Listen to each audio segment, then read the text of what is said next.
আসসালামু আলাইকুম প্রিয় দর্শক, দেখেন এই যে আমি এখন আসলাম একটা সিম খেতে।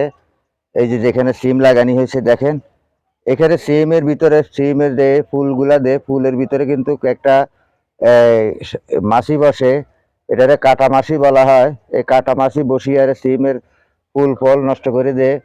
তাই আপনারা এখানে কি করতে হবে, এখানে যখন সকালবেলায় অনেক কুয়াশা পড়ে, ভোরবেলা কুয়াশা থাকাকালীন আপনারা যে রান্না করার যে ছাইগুলা থাকে, ওই ছাইগুলা এখানে সিমের ভিতরে, এই যেমন কি সিম গাছের মাধ্যমে আপনারা ছাই মারি দিলে সেখানে আর কাটা মাছি বসবে না, আর পোকায় আক্রমণ করতে পারবে না।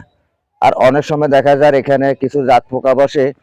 বেশিরভাগ মেঘলা আকাশ যখন শীতকালে, যখন এই আকাশ যখন একটু মেঘলা করে কিংবা তখনই আপনার এই পোকাগুলা বেশিরভাগ আক্রমণ করে।